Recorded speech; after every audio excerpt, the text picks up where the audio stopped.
So, brothers and sisters, today, of course, we have a special message. And today's message is the victory of the resurrection. Could we all please rise from our seats? Ay po ay tumayo.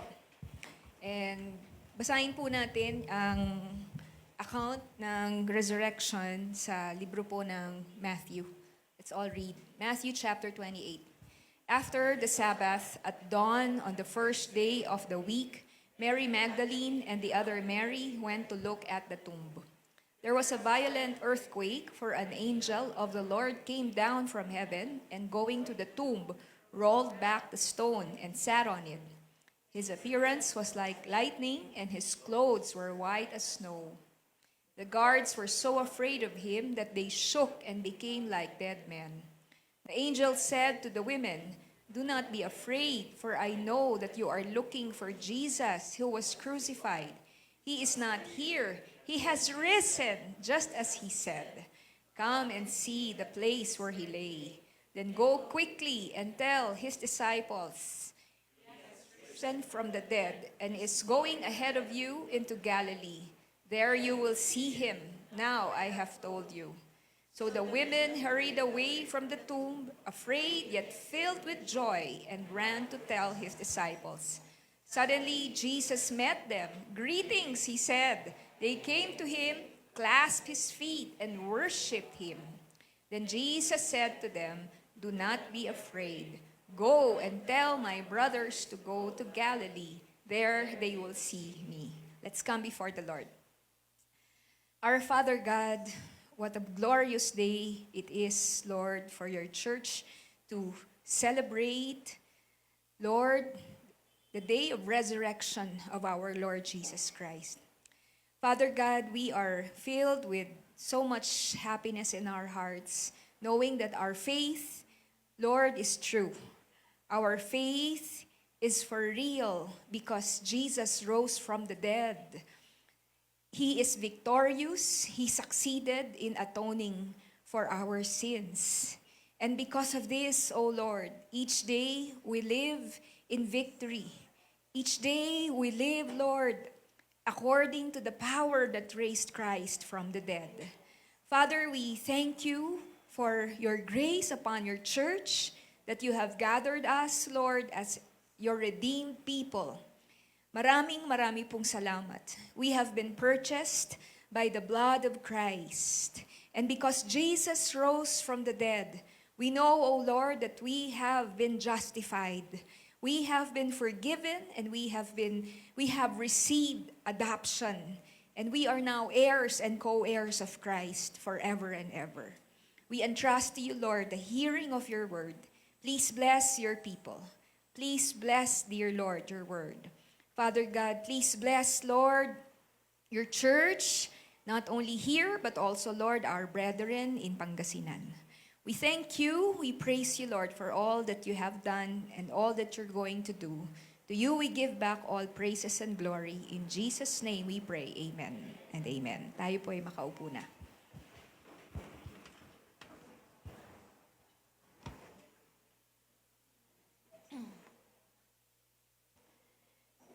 Napakaganda rin po ng ating preparations. Pupuri tayo sa Panginoon sa atin pong mga women workers, and also some of our men were here because sila po yung nag-prepare ng atin pong resurrection. And by the way, before I forget, we just returned from our youth camp yesterday. All right? Let's give the Lord a big hand. Alright, so sino nga ang mga nakapag-attend sa ating youth camp? Pwede ba kayong tumayo? Lahat na nag-attend sa youth camp. Woohoo! Amen.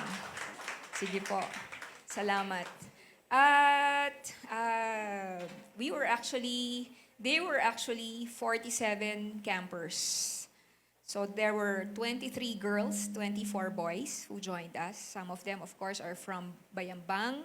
Yung iba naman, meron pa tayong naka-join na 2 taga Binmalay, Pangasinan. Alright, so sobra pong magandang yung ginawa ng Panginoon. We hope and pray na one of these days, or maybe this coming Sunday, we will be able to give you a short video recap of what happened at the youth camp. But one thing that God did was we had a very sweet encounter with the Lord on our last plenary. We had an altar call, and our youth came to the front to be prayed for, and there was just the sweet presence of God meeting with each one. In fact, ang nakakatuwa because there were some who refused to go to the front. All right? Hindi sila lumapit sa harapan para sila ay mapag-pray. Pero sabi nga nung isang youth na nakausap ko, hindi umubra yung pagmamatigas ko. Sabi niya, kasi nandun siya nakatayo, God's presence met him. All right? Meron pong isa tayong youth, ganun din, hindi siya lumapit sa altar call. Pero, ayun, kinatagpo siya ni Lord. He was like a kid crying. Alam natin lahat kung sino yon, di ba? Hindi ko nasasabihin kung sino yung person na yon. Pero, sobrang nakakatawa si Lord. Kasi, wala siyang pinalampas wala siyang pinalusot. Kahit yung may nakatayo dun sa likuran, talagang inabot at inabot ni Lord. So, yun po yung sabi nila, kahit sila nagmatigas, talagang inabot sila ng Panginoon. So, brothers and sisters, we are going to do this every year already, okay? Our youth camp. We praise and glorify God because after 13 years of waiting for this, God finally made all things beautiful in His time. At finally, nagkaroon na tayo ng youth camp. So, by next year, prepare your children, your youth children to join us. And sana po, mas marami pa po ang makasama po sa atin. So, let's now proceed to our message. The victory of the resurrection. Because, brethren, when we talk about resurrection simply means the victory of the Lord Jesus Christ. Through ancient and modern history, there have been many teachers and religious leaders. Correct? So, of course, nandiyan po sila Confucius, alright? Gautama Buddha, alright? Marami pong mga religious teachers na nag-arise. These leaders taught various religions, philosophies, and many of them acquired great following. Hanggang ngayon, by the millions yung kanilang mga followers globally. Some even died for their cause, which sometimes made them seem larger than life. But there is a dramatic difference between all of these leaders and our Lord Jesus Christ. Because despite their claims to represent God or even to be God Himself, these leaders are dead. All right? They are buried and they are gone. But our Lord Jesus Christ is alive. Amen? And He stepped out of His grave on the third day. This is our joy, this is our victory as Christians, brethren. Now, having said that, hindi po ibig sabihin na wala pong mga skeptics at wala pong umaatake sa resurrection ng ating Panginoong Jesus. Ngunit, siguro po the best argument against these skeptics who attack the resurrection of Jesus Christ is the holy zeal of the apostles, the first disciples of Christ, to spread the gospel to the point of dying for it. Alright?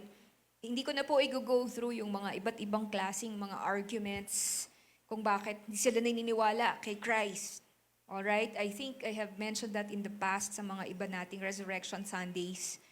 Pero kung meron talagang ultimate na argument that Jesus resurrected from the dead, it is that His followers were filled with holy zeal to the point of dying for the gospel. Now, keep in mind na ang mga disipulo, hindi naman po sila matatapang eh.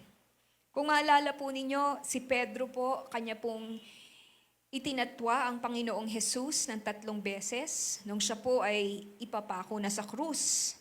Takot na takot si Pedro. Kunyari, siya daw ay tatayo para sa Lord, pero hindi niya po kinaya. He denied the Lord 3 times. The disciples were frightened. The disciples were disillusioned. Alright? Nagtatago nga sila eh, di po ba? Nung nakita sila ng Panginoon, they were hiding in a home, in a house. And when they received news of the resurrection, even they were reluctant to believe, even if Jesus kept saying about the resurrection, telling about them, still hindi po sila kaagad-agad naniwala. They refused to trust the women's report that you will find that in Luke 24. But when Jesus rose from the dead and he appeared, Paul said that he appeared to 500. So when Paul wrote 1 Corinthians chapter 15, probably half of those were still alive and who were eyewitnesses to Jesus Christ. A few weeks later, after Jesus rose from the dead, you will find in the book of Acts that Peter took his stand with the 11. He raised his voice and declared the gospel fearlessly on the day of Pentecost. So, bakit biglang sudden change? Peter denying the Lord for 3 times. He was so afraid, he was so ashamed of himself, but after 5 weeks, he was declaring fearlessly, openly, the resurrection of Christ. Kung hindi po yun totoo, magagawa po ba ni Pedro yun? Samantalang coward nga si Pedro kung tutuusin. In fact, it took a lot of courage for Peter to even declare that, sabi niya po sa Acts chapter 2, this man you nailed to the cross by the hands of godless men. So sinisisi niya yung mga kausap niya. This man you nailed to the cross by the hands of godless men and put him to death. So if Peter were like used to be before Jesus was crucified, he could not say this charge against the men of Israel. But God raised him up again. A couple of chapters later in Acts, Peter and the apostles were getting beaten for their message. James was martyred. And Peter ended up in jail under a death sentence. In fact, all 11 apostles, including yung pong idinagdag na magre-replace kay Judas, lahat po yun ay minartyr. Si Pedro po ay ipinako ng pabaligtad. Marami po sa kanila ay minartyr. In fact, all the 12 disciples were martyred. So the question is, what transformed them? Sabi po ni Paul Copan from his book, True for You, Not for Me, what transformed them into bold witness that they were willing to be imprisoned and martyred for their faith? Because if they were just fabricating the resurrection, they wouldn't all die for what they knew was a lie.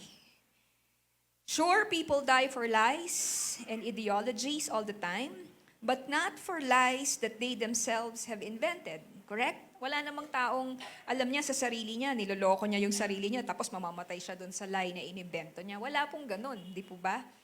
Especially when people could readily check out the evidence. So kung hindi talaga bumangon mula sa patay ang ating pong Panginoong Jesus, nasan yung katawan? Nasan ang katawan ni Lord? Di po ba? Pero hindi po eh. It's an empty tomb. Alright? It's an empty tomb. And in fact, even, sabi nila, ninakaw daw ng mga disciples yung katawan ng Panginoon. Again, where is the body if it was stolen? And wasn't that the reason kung bakit po binantayan po ng sangdamakmak na sundalo yung pong tomb? Kasi they were already expecting, alright, that Jesus might be gone, all right? And they said that would be a far worse sentence para po dun sa kanila, ano po? Kaya po, Nilagyan po nila ito ng malaking-malaking stone. But you'll find that in the book of John, or rather in the book of Luke, it is described there that the stone was rolled away from the tomb, meaning the stone which could only be carried by 20 men because it was so huge, it was so heavy. Nilagay po yun sa harapan ng tombe para wala talagang po pwedeng pumasok, hindi walang pwedeng makalabas. But it was rolled away, meaning for some reason maybe it's either it was lifted up supernaturally and placed away from the tomb, or something happened from inside the tomb that the stone that closed the tomb, umitsa siguro yung stone na yon, di po ba? So, again, why start preaching immediately in Jerusalem where the authorities could readily investigate rather than Rome or Athens? So in other words, brethren, the resurrection of Jesus Christ is true and it spells victory. Amen po? It spells victory. Masaya po ba kayo sa victory ng Panginoon? Opo. Ayun po ang dahilan kung bakit po tayo nag-gather hindi Sabado. Nag-gather tayo kapag Lord's Day, pag Linggo. Because ever since the Lord rose back from the dead on the first day of the week, the disciples, the believers, started gathering on the first day of the week. That's why we call this the Lord's Day. Because this was the day that He rose back from the dead. And every time we meet for worship, brethren, that is what we are professing. That is what we are declaring, that He is risen. All right? That He is risen and that He is victorious. Ang gagawin po natin ngayong umaga is that we will look at the victory of Jesus Christ. And the victory of Jesus Christ over death gives us these several great and blessed assurances upon our hearts. Ano po ang unang-una? Number 1, that all of our sins have been forgiven by God. Okay? That all of our sins have been forgiven by God. Romans chapter 4, verse 25. He who was delivered over because of our transgressions. Okay? So that's the atoning work of Christ. Jesus is the propitiation for our sins. He atoned for our sins by His death. Pero hindi po natapos yun. Mga kapatid, kaya po ang cross natin, wala si Jesus na nakapako. Yan po ang cross ng Christians. Wala nang figure na nakapako. We just look at the symbol of the cross for what Jesus has done, that He died for our sins. But there's no longer figure on the cross because Jesus rose from the dead.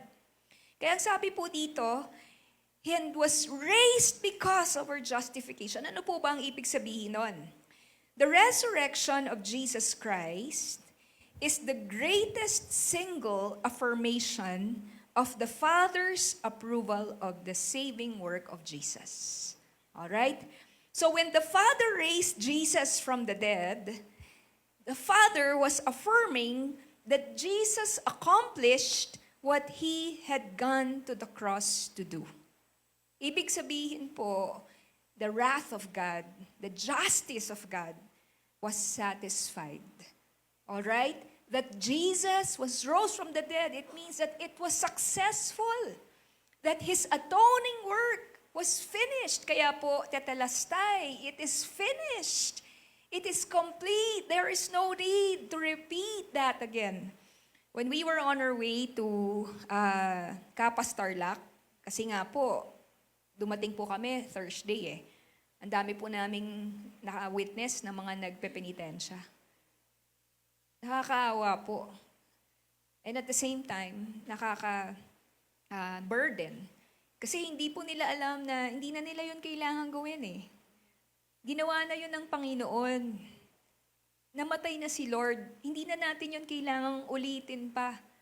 Parang sinasabi kasi natin na kulang pa yung pagkamatay ng Panginoon. Na hindi pa siya enough, kaya kailangan natin siyang dagdagan. But brothers and sisters, the finished work of Christ is all sufficient. There is no need to add to it as if it were imperfect. That is why parang sarap bumaba, sabihin sa kanilang, tigil nyo na yan kasi hindi siya kailangan gawin. All you need to do is to trust Christ and give your life to the Lord. So the empty cross, the empty tomb, I like how one person puts it, these are God's receipts. Para siyang resibo, paid in full. Yun po ibig sabihin. The debt that we should have paid for has been paid in full. Naniniwala po ba kayo doon? Amen po? Alright? I hope this sinks into our hearts. Amen?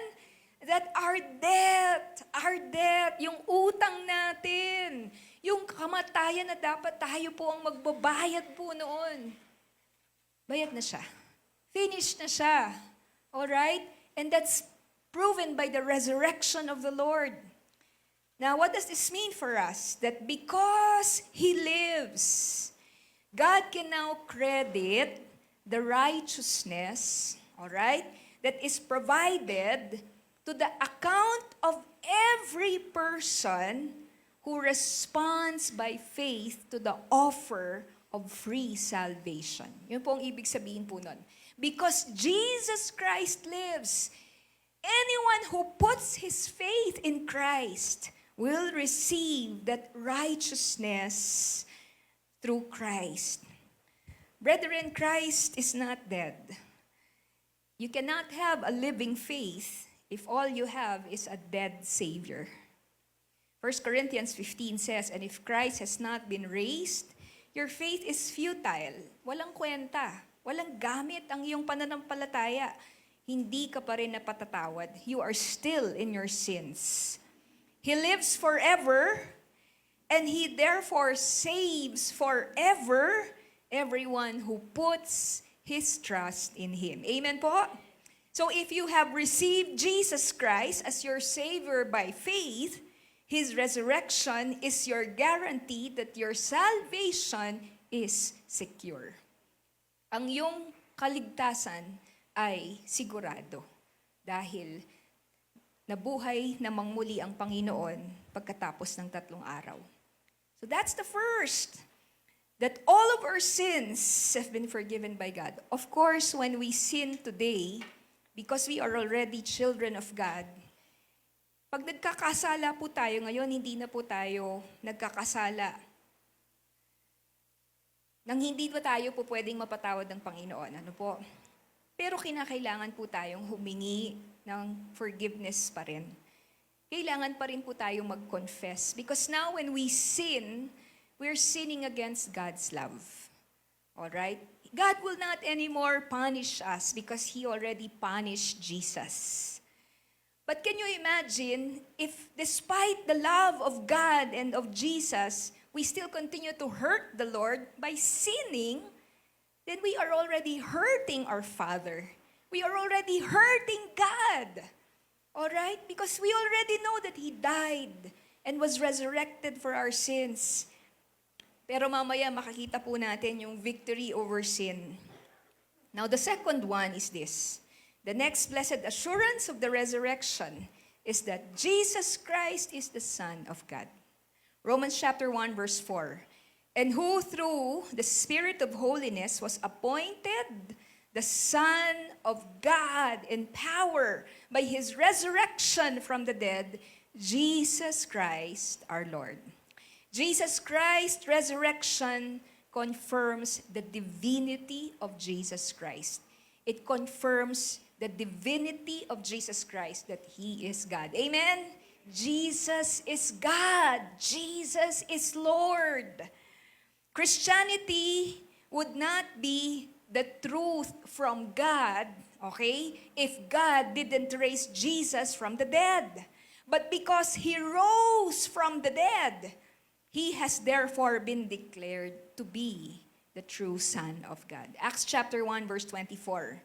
But God raised Him from the dead, freeing Him from the agony of death, because it was impossible for death to keep its hold on Jesus. Bakit po imposibleng hawakan ng kamatayan ng Panginoong Jesus? Dahil siya ay anak ng Diyos. It was impossible for death to keep its hold on the Lord because Jesus is Lord. Philippians chapter 2 verses 9 to 11. Therefore God exalted him to the highest place, gave him the name that is above every name. And at the name of Jesus, every knee should bow in heaven and on earth and under the earth. And every tongue acknowledge that Jesus Christ is Lord. Amen po? To the glory of God the Father. Brethren, Jesus Christ is Lord. Ang ganda-ganda sanang pangalan ng church, yung Jesus is Lord. Kaya lang meron ng church na ang pangalan, Jesus is Lord, di ba? Pero wow, Jesus is Lord. Amen? Jesus is Lord. May we never forget that Jesus is Lord. Number 3, the next blessed assurance of the resurrection is that we can be victorious over every kind of fear. It is that we can be victorious over every kind of fear.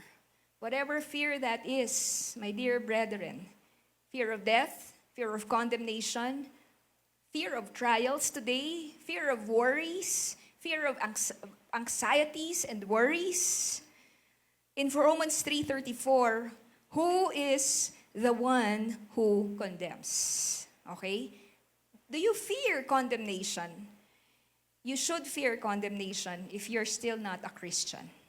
You should fear condemnation if you have not yet received Christ and made Him the Lord and Savior of your life. But if you have already received Christ and you have trusted Him and walked by faith and are walking by faith now, sabi po dito, who is the one who condemns?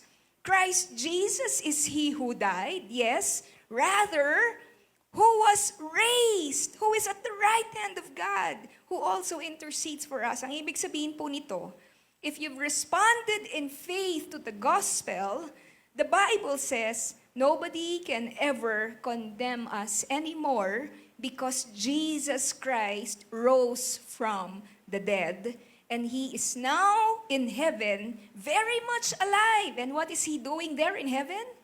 He is interceding for you and for me. Alright? Hindi lang po siya umakyat sa langit. Ang ginagawa ng Panginoon, siya ay nag-i-intercede para po sa atin. Kaya wala na pong po pwedeng, kasi kung may magko-condemn, Diyos yun, di ba? Diyos ang may karapatan na mag-condemn na po sa atin. Pero dahil po, God is for us, and He raised Christ from the dead, then we cannot be condemned anymore. In verse 35, it says, who will separate us from the love of Christ?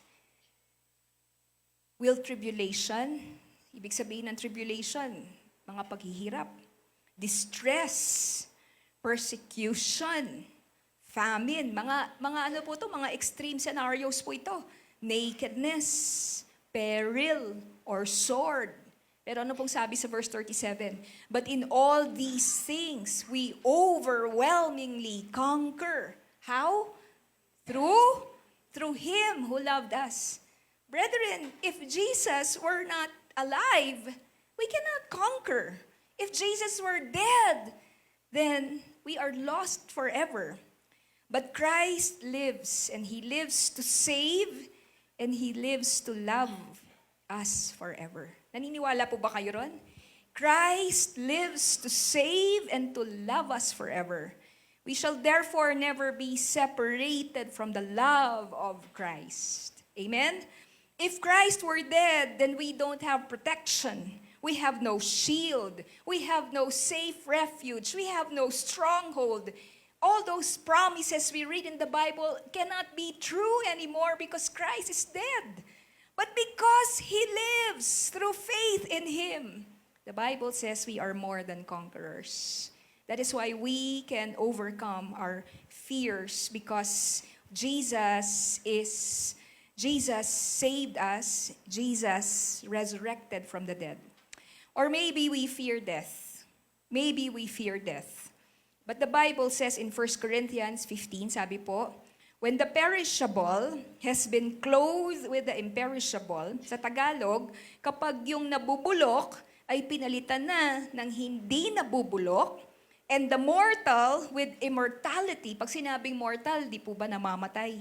With immortality, that means life forever, then the saying that is written will come true. Death has been swallowed up in victory. Anong ibig sabihin nung death has been swallowed up in victory? Ibig sabihin, it is a very expressive way of saying that death is gone. Nilunok na siya. Alright? Nilunok na siya. It has been swallowed up. Where, O death, is your victory? Where, O death, is your sting? The sting of death is sin, and the power of sin is the law. But thanks be to God, He gives us what? The victory through our Lord Jesus Christ.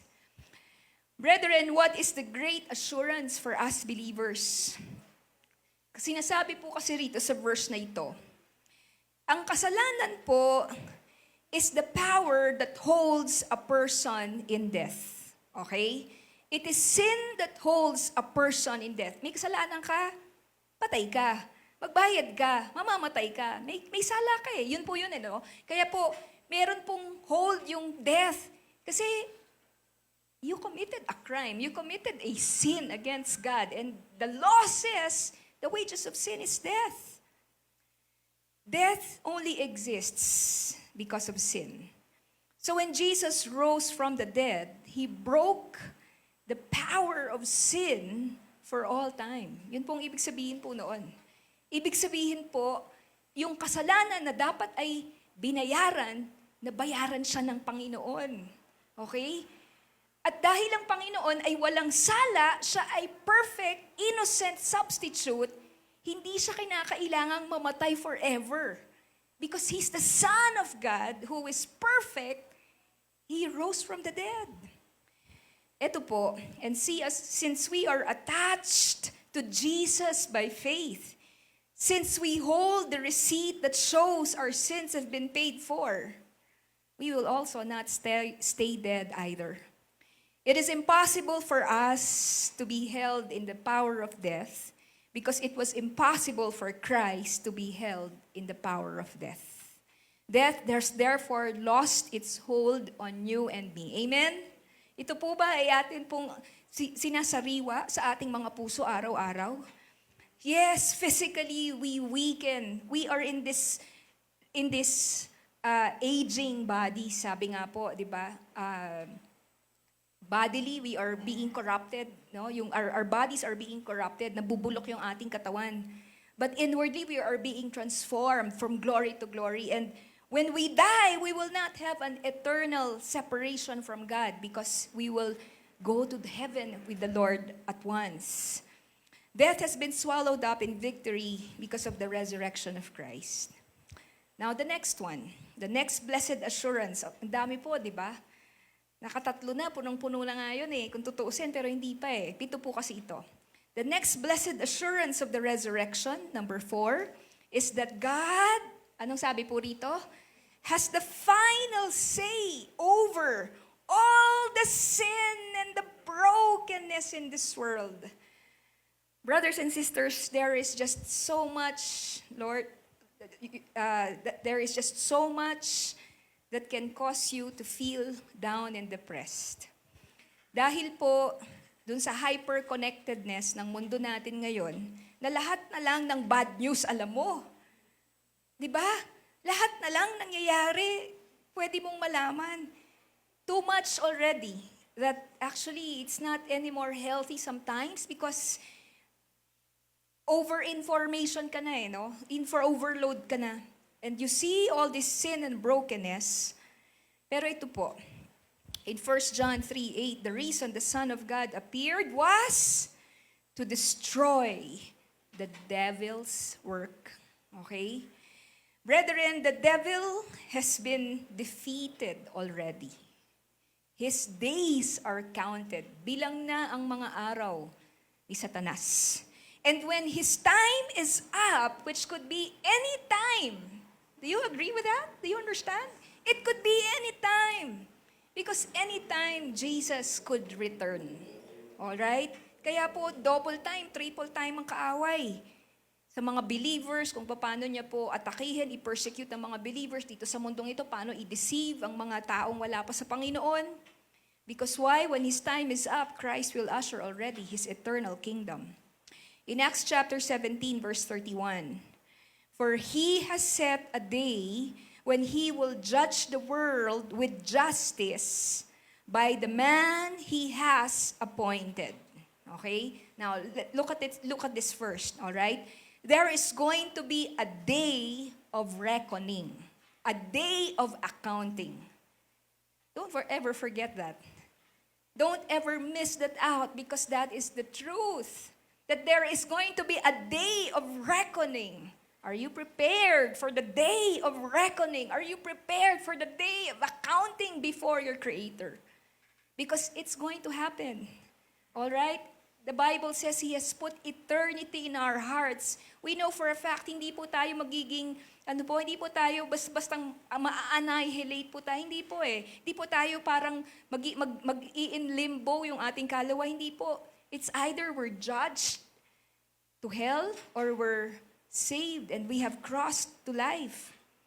It says here, for He has set a day when He will judge the world with justice by the man He has appointed. Who is this man? He has given proof of this time to everyone by raising Him from the dead. The Lord Jesus Christ is going to end all sin and brokenness. The Lord is going to end all wickedness and evil in this world when He comes to judge the living and the dead. Therefore, the resurrection guarantees the certainty of a final judgment. Amen? It guarantees the certainty of a final judgment. Ang tanong ko po sa inyong lahat, sa ating lahat, handa ka na ba para sa judgment ng Panginoon? Ano sasabihin mo sa Diyos kapag hinarap mo na siya? Ipapakita mo ba sa Kanya ang iyong mga ginawang magaganda at mabubuti? O lalapit ka pa sa Panginoon, taglay lamang ang ginawa ng Panginoon sa krus ng Kalbaryo para sa iyong mga kasalanan? The next blessed assurance of the resurrection, number 5, is that the promise of future eternal life for all believers is guaranteed. John chapter 14, verse 19. Before long, the world will not see me anymore, but you will see me. And Jesus said, ito, kinanta natin to kanina, di ba? Because I live, what will happen to us? You also will live. Amen? You also will live. Because I live, you also will live. Romans chapter 10, verse 9. Ito, kinote pa ito kanina nung Sunday school natin. That if you confess with your mouth Jesus as Lord and believe in your heart that God raised Him from the dead, you will be saved. Amen? You will be saved. If Christ never rose, neither will we. So if one denies the resurrection, that will cut the heart out of the gospel. Yun po yung nakakalungkot. Kapag dinenay mo ang resurrection, wala nang Christianity, wala nang faith, wala nang gospel. Ba't pa yan naging good news kung hindi naman nagwagi ang Panginoong Jesus sa kasalanan? It is a denial of eternal life in a glorified body like Christ's. But because Jesus rose from the dead, we too shall live forever and ever. Kaya po, the resurrection, it is the essence of our hope. It is the essence of our hope. Ang ganda-ganda ng paulit-ulit na sinasabi ni Brother Sam dito kanina. Buhay ang Diyos ko. Okay? Buhay ang Diyos po natin. 1 Peter chapter 1, verse 3. Praise be to the God and Father of our Lord Jesus Christ. In His great mercy, He has given us new birth into a what? It is a living hope. Ang pag-asa mo, kapatid, hindi yan whimsical lang, hindi lang yan haka-haka. Ito ay totoo at buhay na pag-asa through the resurrection of Jesus Christ from the dead. So, If you noticed, topical itong preaching natin eh. Kaya ang dami nating verses from all over the scriptures. Because all over the scriptures, especially the New Testament, paulit-ulit ang sinasabi po sa resurrection. At ito ay nakadikit sa ating pag-asa, mga kapatid. Okay, next. The next blessed assurance of the resurrection. That every believer is guaranteed victory over the power of sin. Okay? That every believer is guaranteed victory over the power of sin. Bakit po? Christ's resurrection gives us victory over sin, not just in the future, where there will no longer be the presence of sin, but His resurrection gives us victory over sin when? Today! Meron ka bang kasalanan na gustong-gusto mo nang ma-overcome? Meron ka bang kasalanan na gustong-gusto mo nang makalaya? Galing nga kami sa youth camp, di ba? At isa po dun sa mga talagang nag-stick dun sa mga kabataan po natin is digital addiction. It is being in bondage to their phones. We also discussed about addiction to pornography. And maybe some of you are also asking the same thing. Can I be delivered from my addiction? Can I be delivered from my sins? And because of the victorious resurrection of Christ, the answer is yes. Brethren, we've been given the power to obey and to say no to sin so as to live our new life in Christ. Where will we find that? In Romans chapter 6, verses 9 and following, it says here, "For we know that since Christ was raised from the dead, He cannot die again." Okay, napaka-straightforward. Hindi na pwede ulit mamatay ang Panginoon, forever siyang buhay. Ano po? Jesus is Lord. Death no longer has mastery over Him. The death He died to sin once and for all. But the life He lives, He now lives to God. Kaya po, ang aming pong last session kahapon was, what's now the purpose of my life? What's now the purpose of my life as a youth Christian? And brethren, the purpose of our lives now is that we are called to live a holy life. Okay? We are called to live a holy life. Why are we called to live a holy life? We are called to live a holy life because our God is a holy God. We cannot have communion with God. We cannot have intimacy with God if we are not going to be called to a holy life. That is why, kapatid, hindi mo masasabing Kristiyano ka kung ang buhay mo naman ay walang kabanalan, kung walang pagbabago sa'yo. Hindi mo po pwedeng sabihin na ikaw ay nakakilala na sa Panginoon, pero inuulit mo pa rin, ginagawa mo pa rin. Maaring tinanggap mo si Lord sa nguso, ngunit ito ay hindi totoo sa puso. In the same way, count yourselves, verse 11, dead to sin, but alive to God in Christ Jesus. Therefore, verse 12, okay, ano pong sabi dito? Ito po ay isang pag-uutos. Do not let what? Sin reign in your mortal body so that you obey its evil desires. Alright? Very clear. Do not let sin, wag mo nang hayaang maghari pa ang kasalanan sa iyong katawan na ino-obey mo itong mga nais ng iyong kasalanan. Do not offer any part of yourself to sin as an instrument of wickedness, but rather offer yourselves to God as those who have been brought from death to life, and offer every part of yourself to Him. Ang tawag dyan, consecration. Sineset apart mo ang iyong buong sarili. Offer every part of yourself to Him as an instrument of righteousness. Brethren, when we believe in Jesus, alam niyo po yung sa baptism natin, di po ba pinapaliwanag natin? We become one with the Lord. We are connected forever to the Lord. And when we are connected to Jesus, just as a vine is connected to a branch, we are also connected to His life. Okay? We are also connected to His life. So ang tanong po ito, how do we overcome sin by the power that comes from the resurrected life of Christ? Kasi kung ang isa na tayo sa Panginoon, at ang Panginoon ay buhay ngayon, at ang Panginoon ngayon ay namumuhay ng kapangyarihan, with authority, with power, then what should that mean for us? Ito po, very, very important. It starts by saying, I'm not what I used to be, so that I don't have to act like I used to act. Tatagalugin ko po. Ang ibig sabihin po, dahil ikaw ay Kristiyano na at ang Panginoong Jesus ay nag-resurrect from the dead, masasabi po natin dahil isa na tayo sa Panginoon, ito ang sasabihin mo na, hindi na ako yung dating ako. Hindi ko na kailangang gawin pa yung mga dati kong ginagawa at yung mga dati kong pag-uugali. Amen po? Sinasabi po ba natin ito sa ating mga sarili? Hindi na ako yung dating si Kim. Hindi na ako yung dating si Chan. Hindi ko na kinakailangan gawin yung mga dati kong ginagawa dahil hindi na ako yung dati.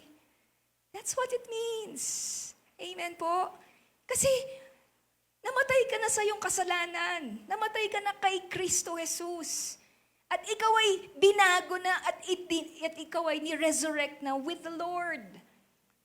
So why would you still keep pursuing that old ways and old life and not pursue the call to a holy life? Brethren, ito po ang problema. When it comes to sin, you know what's not gonna work? It's not going to work when we say to ourselves, titigil ko na tong kasalanan na to. Mula sa araw na ito, magiging mabait na ako. From this time forward, I'm now going to be a more patient person. It sounds nice, right? And maybe we've heard it, we've heard ourselves say that, di ko na to gagawin, ayoko na sa kasalanang to. Oh, maganda yon. Pero first sentence lang yon. Kailangan yan, may dot, may kasunod po yon. Ginagawa yun kahit na hindi ng mga Kristiyano. They try to give their best. They make the resolutions. But in a few days or weeks, they are back to where they started. So, kunyari, ang bisyo mo pag sisigarilyo. Sasabihin mo, ayoko nang magsigarilyo. Tatigil ko na to. Pero anong mangyayari? Siguro mga isa, dalawa, tapos magkikrib ka ulit, maglalaway ka ulit para sa lasa ng sigarilyo, tapos maninigarilyo ka ulit, tapos sasabihin mo sa sarili mo, nakakainis naman ako. Wala na akong pag-asa. Kasi pabalik-balik rin naman ako eh. Pabalik-balik rin naman ako dun sa ginagawa kong kasalanan. Alam niyo po kung ano po yung kulang? Ang wala po ay yung dependence natin sa Panginoon. Yung dependence natin sa power ng Panginoon. Brethren, self-effort is not the answer. Because if it were the answer, dapat matagal ka nang tumigil sa bisyo mo. Okay? Pero dahil hindi ka pa tumitigil dun sa bisyo mo, ibig sabihin, hindi mo pa naiintindihan yung power ng resurrection ng Panginoon na nagwo-work sa buhay mo. Okay? Kasi hanggat nagre-rely tayo sa self-effort, hindi po natin mararanasan yung power ng Panginoon. So ano yung dapat nating sinasabi? What's needed is to say to God, Lord, eto po, I can't do it. Lord, I cannot stop it. Okay? Kakala natin, simple lang, di po ba? Alam nyo, ang naghihinder po sa atin oftentimes, it's our pride. It's our pride. Sometimes we think, napakababaw, napakasimple lang naman ito. Ihihingi ko pa ba ito ng help kay Lord? Kaya ko naman to sa sarili ko. Ipagpe-pray ko pa ba? Kunyari ang weakness mo, for example, late riser ka. Hindi ka makagising. Tapos isipin mo siguro, ipagpe-pray ko pa ba to?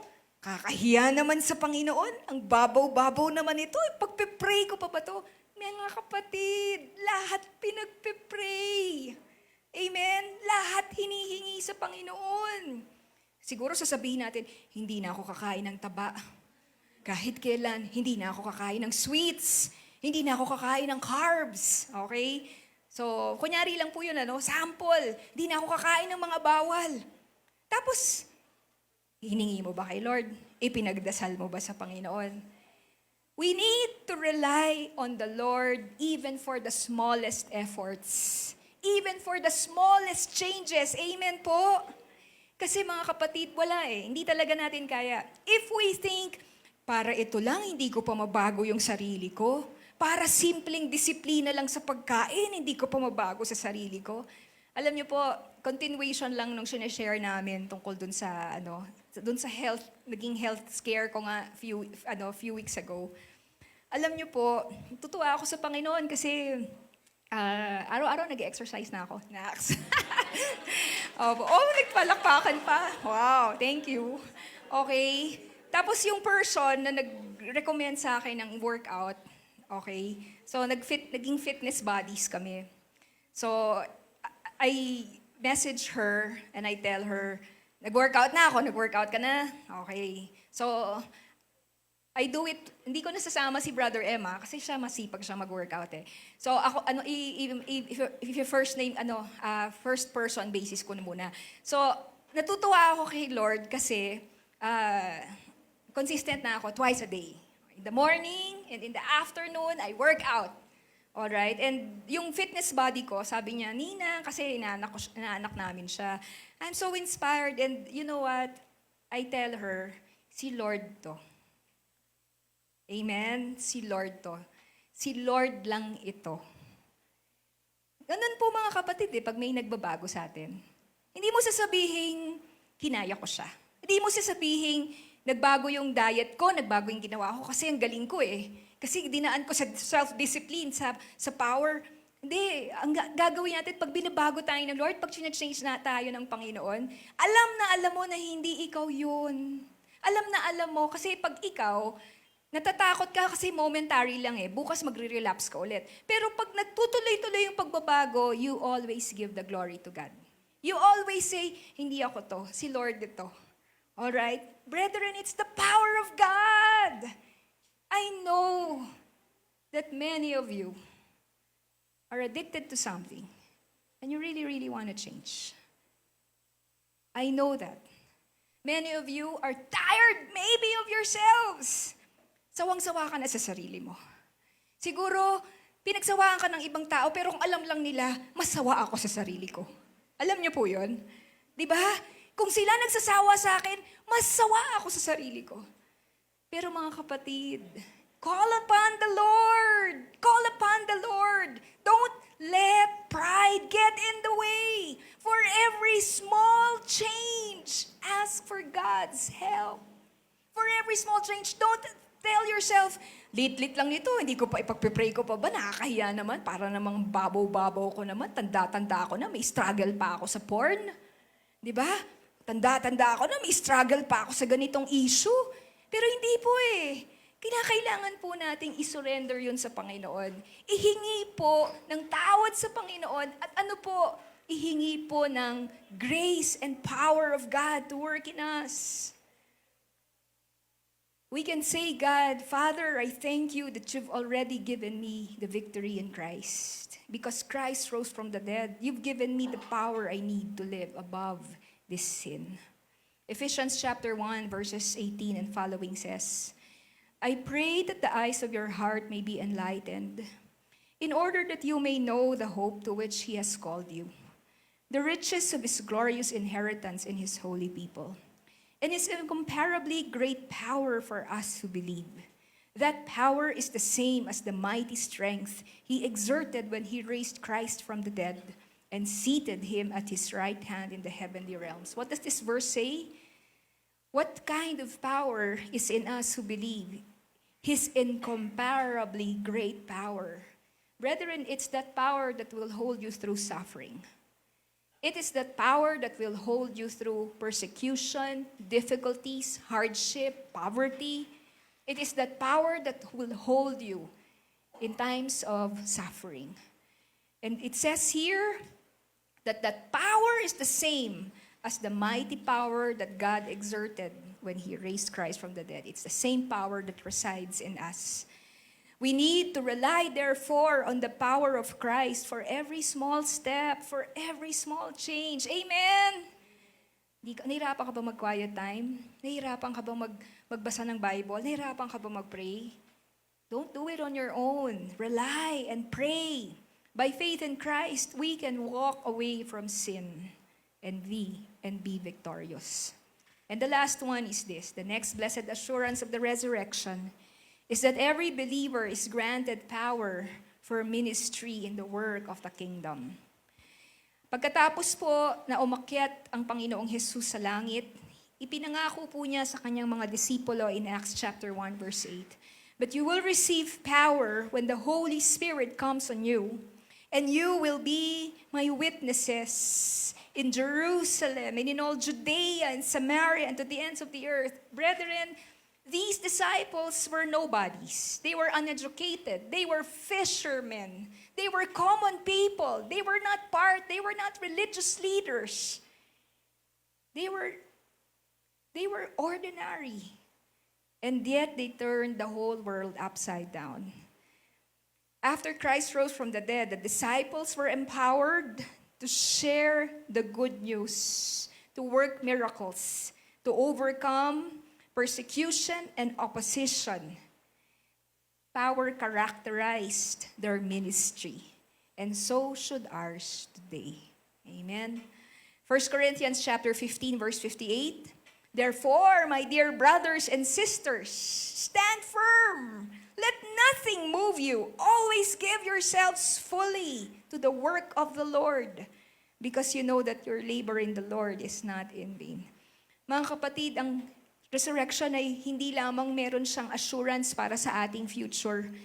Meron siyang assurance para sa ating pang-araw-araw na buhay. Para sa ating kasalanan, para sa ating araw-araw na trials, para sa ating ministry, para sa lahat ng ating ginagawa, buhay ang Diyos. Buhay ang Panginoong Jesus. We conclude with this verse, Philippians chapter 3, verse 10. Can we read it all together? "I want to know Christ. Yes, to know the power of His resurrection." I know that this message will not be enough. Amen? It will not be enough to show you the glory, the power of the resurrection. But that is the reason why Paul was saying, this is what I want to know. Progressive yan. Process yan. Tuloy-tuloy yan. To know daily the power of His resurrection. I do not know what it is that you are going through today. Okay? I don't know what it is that you are hurdling, what it is that you find is an obstacle, a difficulty, a challenge in your life right now.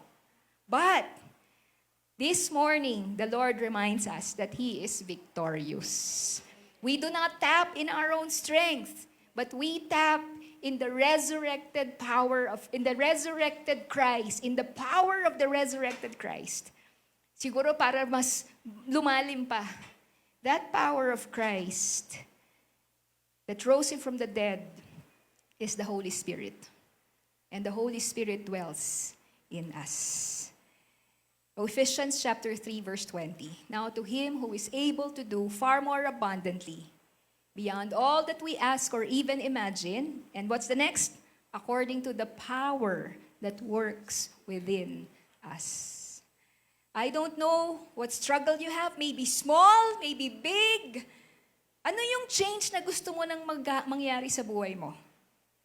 Ano yung habits na gusto mo nang mapalitan? Don't ever say, "Kaya ko to." Willpower, discipline. It's time to rely seriously on the power of Christ. Let's all rise, brothers and sisters. I'm going to ask Sister Marga later to help us sing the song, "Because He Lives," as we end in prayer. Let's come before the Lord. Salamat po, Panginoon. Our loving God, this is the day that You've made, Lord. We thank You, we praise You for the resurrection, the victory, Lord God, of the death of the Son, of Your Son, our Lord Jesus Christ. Father God, truly, Lord, if God is for us, if Christ, who died on the cross and who was raised from the dead for our sins, who is it? What is it that can condemn us? He was raised from the dead, and even at this time, He is alive. Jesus is alive, and He is fighting our battles. He is interceding on our behalf. He is our advocate before God the Father. And Lord, as if that's not enough, Lord Jesus, you sent the third person of the Trinity to dwell in us, Lord God, so that the power of Christ that raised Christ from the dead would be the same power that would be working within us. Hallelujah! Hallelujah, dear Lord. Father in heaven, if there is anything that is hindering the resurrection power of Christ to work in our lives, perhaps it is because, Lord, we have withheld some things from you. Perhaps it is because, Lord God, we have been doing our own change and sanctification in our own strength, and we are not trusting in the power of Christ. Lord, this is the day that we will say that for every change that you put in our hearts, that every desire for holiness, every desire, Lord, for sanctification that you are putting in our hearts to will and to desire, Lord, we can only do it in your own power, in your strength. Lord, there is nothing too minor or too little a change that we shouldn't be praying for, that we shouldn't be asking for, so that in the end we will say, it's the Lord. Si Lord lang ito. We will say, oh God, that we have been changed, oh Lord, and it is because of Christ who makes us more than conquerors. Oh Lord, we pray that your people might be a people of victory, oh God. That your people might be more than conquerors, Lord. That our faith, Lord, will indeed be applied every single day. In every challenge and difficulty, oh God. In every kind of suffering, oh Lord, we pray, Father God. We pray that we might know the power of the resurrected Christ. Hallelujah. Because you live, Lord, we live forever. Buhay kayo, Panginoong Jesus. Jesus is Lord, and Jesus has risen from the dead. Jesus is alive forevermore, and because He lives, we too shall live. Maraming pong salamat, Panginoon. Ini-entrust po namin sa inyo, Panginoon, Lord, ang buhay ng bawat isa. Natunay nga, Panginoon, kayo po ay mapapapurihan at maitataas at makikita ng lahat na namumuhay kayo sa amin. Lord, hide us behind your cross, Lord Jesus. And may only Christ be seen in our lives. May only Christ be lifted up in our lives. Dear Lord, some of us, we are tired of ourselves. We are tired of our old habits. Dear Lord, some of us, we are tired of our vices. And dear Lord, we pray that this morning, kapatid, God is telling you, give it up. Surrender it to the Lord. Offer genuinely from your heart your weaknesses. Offer from your heart your addiction.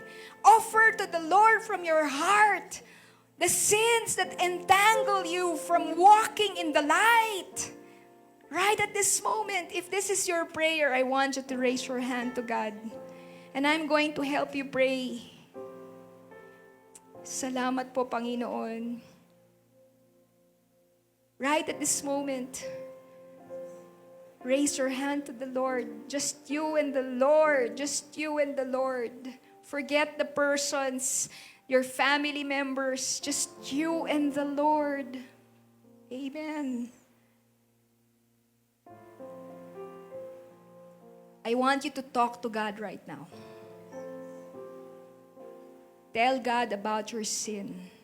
Tell God that sin that you are probably afraid to even confess or mention or verbally say. But you've got to do it. That's the only way for the grace of God to appear, to work in your life. Be honest to the Lord. God opposes the proud, but He gives grace to the humble. Whatever it is, it may be something as small as your diet. It may be something as difficult as letting go of pornography. It can be something as being in bondage to utang.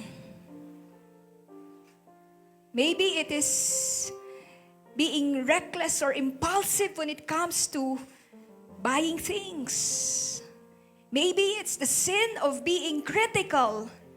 Maybe it's the sin of unbelief. Whatever it is, say to the Lord, Lord, I'm tired of my weakness. I'm tired of living in a rut. I'm tired of being defeated by this sin over and over. And I am surrendering. I am surrendering to you. Help me, dear Lord. Father God, thank you for raising Christ from the dead. Thank you for the triumph over sin and death of our Lord Jesus Christ. And I know that I can overcome this sin through the power of the risen Lord. Through the power of the risen Christ. You said in your word that we overwhelmingly conquer through Christ who died for us. Hallelujah! Marami pong salamat, Panginoon. May bababa na po natin ang ating mga kamay. Panginoon, marami pong salamat. Alam po namin na may mga pinalaya kayo ngayong umaga sa aming mga kasalanan. He who the Son sets free is free indeed. Lord, kita niyo ang aming puso. Kita niyo, Panginoon, ang aming pong desperation, ang aming desire na makapagpatuloy na sa inyo once and for all. Aaraw-arawin namin ang pagtawag sa inyo. Lord God, hindi lang ngayong minuto na to, pero Lord, maya't maya, aaraw-arawin namin, Lord, ang pagtawag at pagdepende po sa inyo by faith. Maraming salamat, Panginoon, at patuloy po ninyong luwalhatiin ang inyong pangalan sa inyo pong iglesia. Patuloy po ninyo, Panginoon, na ipakita sa bawat isa at sa mundong ito na kayo'y buhay. Salamat po. We also want to thank you, Lord God, for the youth camp. We thank you for the victory. You have blessed our camp, Lord, beyond our imagination. Indeed, you have answered our prayers and you have done, Lord, more than we asked or even imagined, exceedingly and abundantly. We also want to thank you, Father God, for our young people. We continue to commit them to you that they will hold on to everything that they have learned and that they shall walk by faith. We also want to thank you, Lord God, for this day of celebration. We thank you for the fellowship we had this morning over breakfast. And Lord, even the fellowship that we will continue to have later. Dear Lord, fill our hearts with the peace and the joy that comes from being forgiven by Christ and having eternal life through Jesus Christ forever. Marami pong salamat. Father God, we also want to thank you and praise you for our tithes, our offerings. This we give to you, Lord God, with cheerful hearts. Lord God, worshiping you in all that we possess, honoring you, Father God, for all your goodness and faithfulness to our needs. Thank you for making us partners in the kingdom of God. We love you, Father God. We praise you. We bless you. To you we give all the glory, all the praises, all the worship, the adoration, Lord, because you and you alone deserve it now and forevermore. In the most precious, mightiest, most powerful name of Jesus, who is Lord forever. Amen and amen.